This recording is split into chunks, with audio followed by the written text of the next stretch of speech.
શું થયું દેવી? આરતીની એક જ્વાળા મારા પગ પર પડી. આપ ધ્યાનભંગ થયા કૈલાસનાથ? પતિ સેવા એ તો કઠોર સાધના. નારાયણ નારાયણ નમઃ શિવાય નમઃ શિવાય નમઃ શિવાય. પતિ સેવાનું મહત્વ આપ કોને સમજાવી રહ્યા હતા મુનિવર? ત્રિલોકનાથને સમાધિમાંથી જગાડી દીધા એને. તે શરીર દાજે તો મુખમાંથી ચિત્કાર ન નીકળે?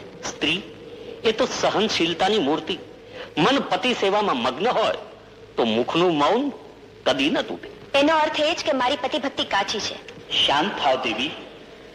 નારદ લીલાથી તમે ક્યાં જાણશો? અવસર મળે કે લગાડી દે ચિંગારી, પણ તે દજાડવા નહીં, પ્રકાશ પાથરવા ભગવંત.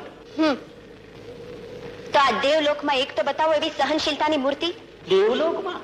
નારાયણ નારાયણ. દેવલોકમાં નહીં, મૃત્યુલોકમાં એક મહાસતી જોઈ. મહાસતી? અને તે પણ મૃત્યુલોકમાં જોઈ? સપનામાં જોઈ હશે મુનિવર? સપનામાં નહીં મહાદેવી, આ આંખોએ જોઈ.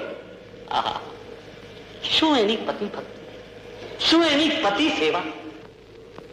પતિ ભક્તિ, પતિ સેવા, અને તે સ્વર્ગની દેવીઓ કરતા પણ ચડે. ચડે એટલે આવી મહાસતી તો ન ભૂતો ન ભવિષ્ય.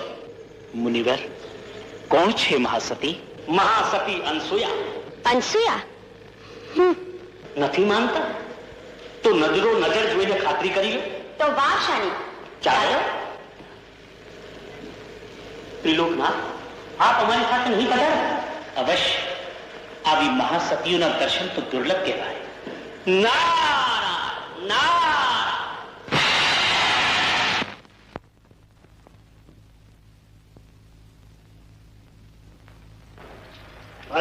નિરંજન, ભિક્ષાન દેહી મૈયા.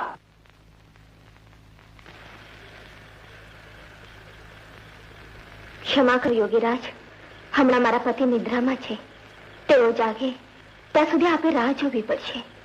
અતિથિ દેવો ભવા, એમાંય સાધુ. એવા અતિથિ ઘર આંગણેથી ભૂખ્યા પાછા જાય તો પાપ લાગે દેવી. પરંતુ સ્ત્રી જો પતિ સેવા ચૂકે તો એને મહાપાપ લાગે.